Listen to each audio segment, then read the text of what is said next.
You're watching a Pride48 technical tutorial. My name is Adam, and today we're going to go over how to set up your Windows PC to stream to the Pride48.com website.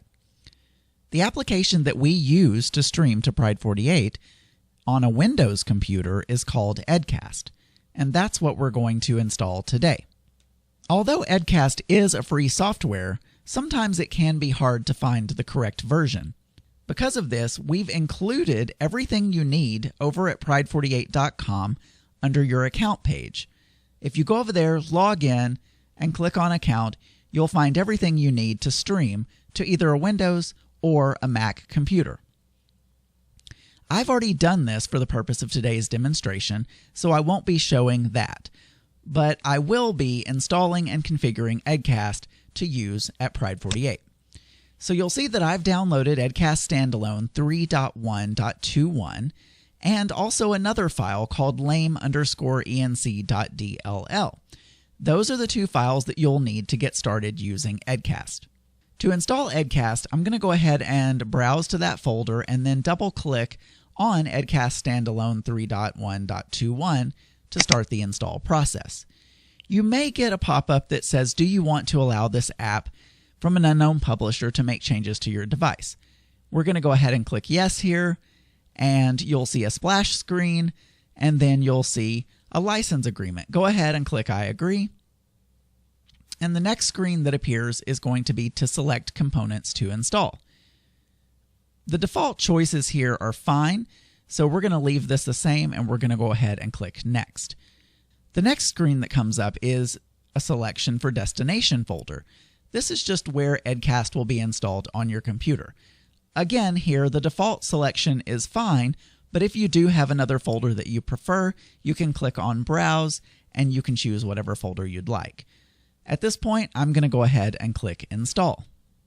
You'll see Edcast run through the various components that you've selected and install them, and when it's done, you'll see a completed message at the top of that dialog window. If you've selected to have the desktop icon, you will also see that appear on your desktop. I'm only recording a portion of my screen, so you don't see the Edcast icon, but you'll just have to trust me, I have one. So I'm going to go ahead and click Close, but one final thing to let you know about this before I click Close. There is one other piece of software that's required in order for Edcast to work, and it's called Visual Studio Redistributable. It may say something like Visual Studio 2005 Redistributable. And if you don't already have that on your computer, when you click Close, you'll get another dialog that will ask you to install that. So I'm going to click Close, and sure enough, I got a dialog box that asks if I want to install that, and I'm going to click Yes. That will install, and the dialog will disappear, and you're all set and ready to go. Now that everything is installed, we want to go ahead and open the Edcast application. So you will either click on the icon on your desktop if you've made that selection, or if not, you may need to browse to the appropriate folder and find the Edcast application and double-click there. I'm going to go ahead and double-click the one on my desktop, and you'll see that Edcast comes up nicely. So the Edcast application itself is fairly simple, but you will see there are a few sections. You'll see there is the ones that we're concerned with. We're not concerned with the metadata or the edit button or about at the top. The first section that we're really concerned with for this video is the peak meter. And you'll see that my peak meter is moving, and that's actually showing you the audio volume of my microphone that I'm talking to you on now. And when you first open Edcast, you may not see that. You might see just a black bar. And if you see peak meter is off, that's the reason you're not seeing any movement on that bar. To turn that on, you just scroll your mouse over the black bar and click. And that will turn it on. You'll see the word off disappeared, and you should see something moving.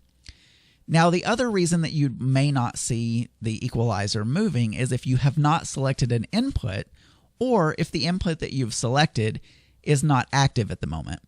So under the live recording section, the next thing I need to do is select an input for my broadcast. Again, for the purposes of this video, because we're not getting into any advanced topics of various inputs that you could actually use, we're going to assume that you already have some input that you're using to record your podcast.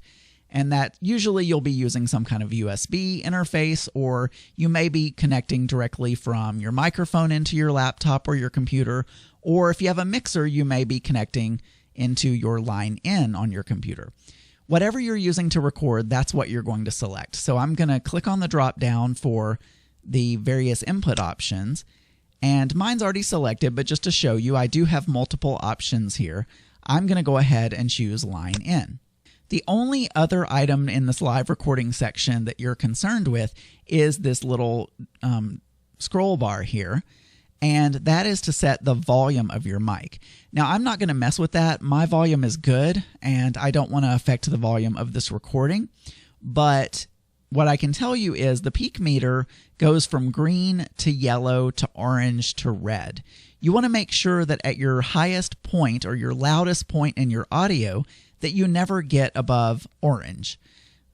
Staying around the yellow green, the light green to yellow area where I'm at, it kind of in between -15 and -0 is actually a good place to be. And then if you're louder, you may actually get a little bit closer to that -0 and get into the orange. But you want to make sure that you do not get into the red area. That's where your audio will be distorted and not sound great.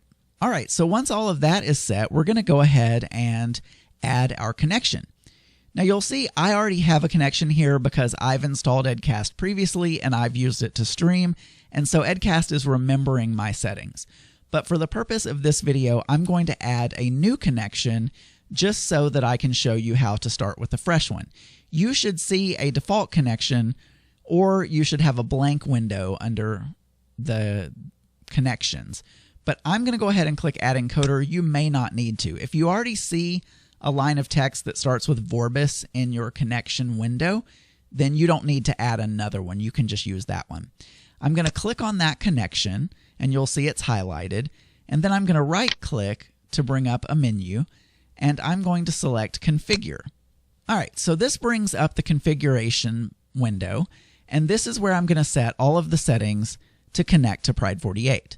We're going to go over some of the settings here, such as bitrate, quality, sample rate, etc., but we're not going to actually go over server IP, port, and password, as those may change, and those will actually be available to you in your account section of Pride48.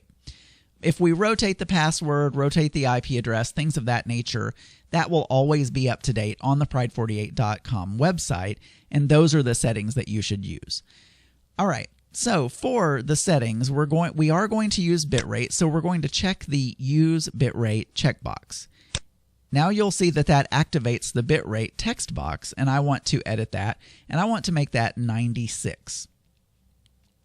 Under sample rate, I'm going to leave that at 44/100, and channels, I'm going to leave that at 2.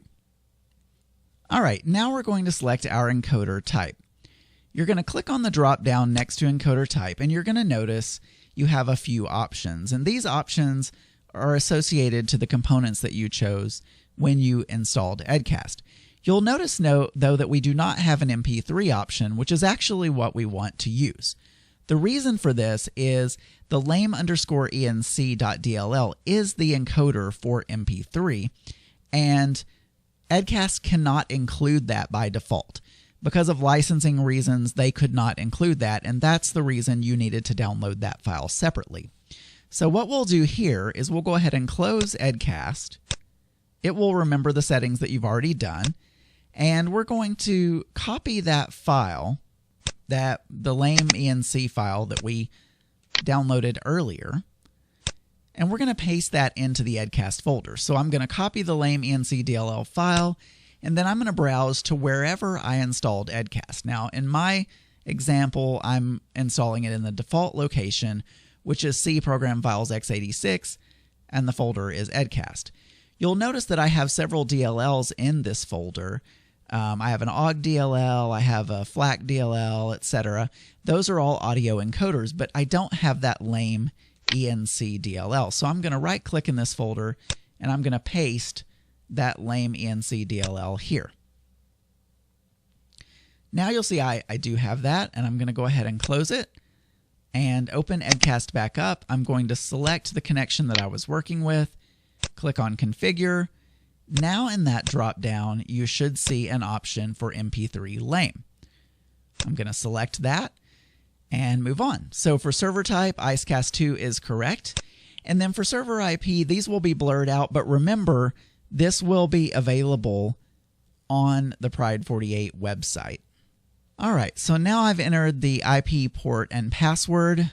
And for the password, do remember that the password is case sensitive. So whatever password that you have in your account information in Pride48, make sure that you copy that over exactly as it is, including uppercase and lowercase. For the mount point, we're going to choose /live. And mount point is just basically telling the streaming server which mount point or which part of the stream you want to stream to. We have two different mount points. One is for live and one is for pre-recorded. So live is just telling it you're now going to be broadcasting to the live mount point. And for reconnect seconds, we're going to leave it at the default, which is 10. And basically what that is, if you do drop the stream at any point for some reason, for instance, if your internet connection dies or I don't know, anything happens and you lose the connection to the stream, Edcast will continue to try to reconnect until it's successful. And in this case, it will try again every 10 seconds. We're going to leave that the same, and we're going to go ahead and click OK. All right, so now everything is set up. I am going to delete my extra connection just so it's not confusing. And you should see one connection now with some of your settings. You'll see MP3, 96 kbps. You'll see the 44100 stereo. And then under the transfer rate column, you'll see the word disconnected. So now it's time to test the connection. So a couple of things about the connection. First of all, you will see there is an auto connect checkbox up here. You want to avoid checking that. And the reason is more of a safety reason. If you have that checked, anytime you open Edcast, it's going to automatically attempt to connect to the stream. If for some reason you forget to close Edcast or you open up Edcast by accident sometime, it will automatically connect if there is no one else on the stream. Then you might end up streaming something that's happening at your house that you may not want other people to hear, but you may also block the stream for other folks. So the easiest way to make sure that doesn't happen is to make sure that Edcast is always closed when you're not streaming and that you do not have the auto connect checkbox checked. We're going to go ahead and test it out now, and so I'm going to select my connection and then click the connect button. When you first click it, you'll see the word connected under the transfer rate column, and then when you're actually streaming, it will switch to the quality or the transfer rate of the stream. So you'll see now mine has switched over to 96 kbps with the mount point of /live. That is telling me that I am now streaming at 95 kbps. So that's it. I am now currently streaming. You can get someone to go anytime that the stream is free. You can go over and test it out, get one of your friends to go over and listen and make sure everything is sounding correct. You can listen to it yourself, but as long as your peak meter looks good, the audio that you're sending should be pretty good to the stream. As long as your levels are good, then you should be good to go. So the last piece of information that I want to go over is make sure when you are done with your show that you do click disconnect. And then I want to talk about that reconnect functionality again. When you're streaming live on a Pride48 live streaming weekend and there are going to be shows before you and after you, the best way to make sure that you connect immediately upon your show time is to go ahead and click connect a few minutes before your actual show starts. There is a little bit of a delay between what you're hearing on the stream and what's actually happening live. It's about 7 seconds normally, so normally when someone connects or disconnects, you won't hear them for about 7 seconds. In order to keep us from having any dead air, if you click connect early, Edcast will keep trying to connect until the show before you drops their connection, and then Edcast will immediately connect and you'll be ready to go. As soon as you see that transfer rate populate, you should be good to start your show and stream away. All right, so that is all of the information that you need to get Edcast set up to stream for Pride48. I hope you've learned a lot in this. We will have future videos on possible inputs that you could use for a live recording, bringing in a Skype guest, and many other advanced topics, but this should give you the basics to be able to get going and stream on Pride48. So have fun and happy streaming.